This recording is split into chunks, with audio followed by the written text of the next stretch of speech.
Hello दोस्तों, मैं किशन और आज फिर एक नई कहानी लेकर हाजिर हूँ। गुस्से पर काबू। पंकज एक गुस्सैल लड़का था। वह छोटी छोटी बात पर नाराज हो जाता और दूसरों से झगड़ा कर बैठता। उसकी इसी आदत की वजह से उसके अधिक दोस्त भी न थे।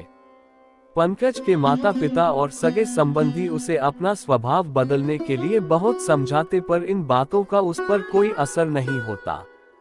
एक दिन पंकज के पेरेंट्स को शहर के करीब ही किसी गांव में रहने वाले एक सन्यासी बाबा का पता चला, जो अजीबोगरीब तरीकों से लोगों की समस्याएं दूर किया करता था।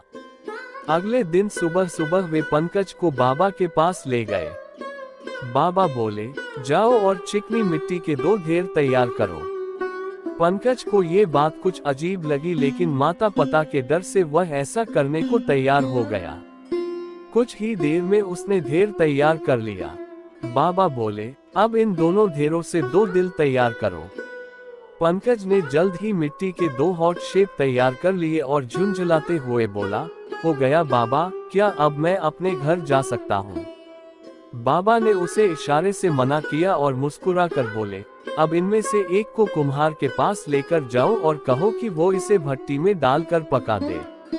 पंकज को कुछ समझ नहीं आ रहा था कि बाबा करना क्या चाहते हैं, पर अभी उनकी बात मानने के अलावा उसके पास कोई चारा न था। 2-3 घंटे बाद पंकज ये काम करके लौटा। यह लो रंग और अब इस दिल को रंग कर मेरे पास ले आओ, बाबा बोले। आखिर आप मुझसे कराना क्या चाहते हैं? इन सब बेकार के टोटकों से मेरा गुस्सा कम नहीं हो रहा बल्कि बढ़ रहा है, पंकज बड़बड़ाने लगा। ये कहानी स्टोरी बाय किशन 71 पार सन रहा है। बाबा बोले, बस पुत्र यही आखिरी काम है। पंकज ने चैन की सांस ली और भट्टी में पके उस दिल को लाल रंग से रंगने लगा। रंगे जाने के बाद वह बड़ा ही आकर्षक लग रहा था। पंकज भी अब कहीं न कहीं अपनी मेहनत से खुश था और मन ही मन सोचा रहा था कि वो इसे ले जाकर अपने रूम में लगाएगा। वह अपनी इस कृति को बड़े गर्व के साथ बाबा के सामने लेकर पहुंचा। पहली बार उसे लग रहा था कि शायद बाबा ने उससे जो कराया ठीक ही कराया और इसकी वजह से वह गुस्सा करना छोड़ देगा। तो हो गया तुम्हारा काम पूरा? बाबा ने पूछा। जी हाँ, देखिए ना, मैंने खुद इसे लाल रंग से रंगा है, पंकज उत्साहित होते हुए बोला। ठीक है बेटा, ये लो हथौड़ा और मारो इस दिल पर, बाबा ने आदेश दिया। ये क्या कह रहे हैं आप? मैंने इतनी मेहनत से इसे तैयार किया है और आप इसे तोड़ने को कह रहे हैं, पंकज ने विरोध किया। इस बार बाबा गंभीर होते हुए बोले, मैंने कहा न मारो हथौड़ा। पंकज ने तेजी से हथौड़ा अपने हाथ में लिए और गुस्से से दिल पर वार किया। जिस दिल को बनाने में पंकज ने आज दिन भर काम किया था, एक झटके में उस दिल के टुकड़े टुकड़े हो गए। देखिए क्या किया आपने, मेरी सारी मेहनत बर्बाद कर दी।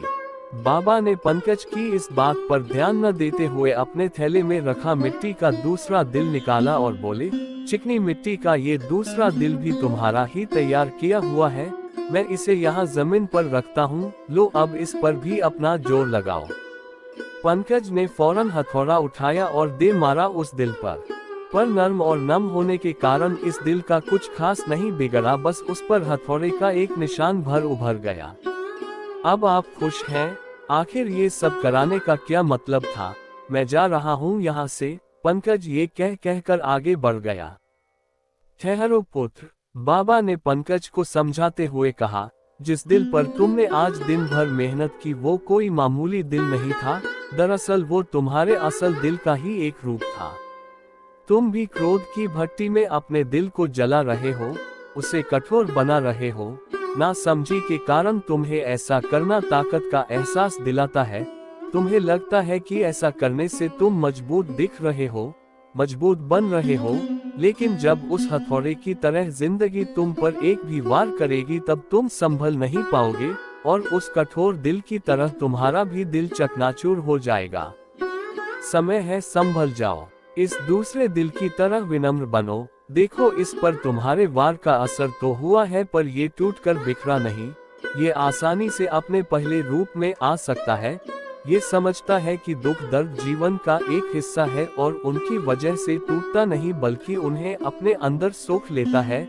जाओ, क्षमाशील बनो, प्रेम करो और अपने दिल को कठोर नहीं विनम्र बनाओ। पंकज बाबा को एक टक देखता रह गया।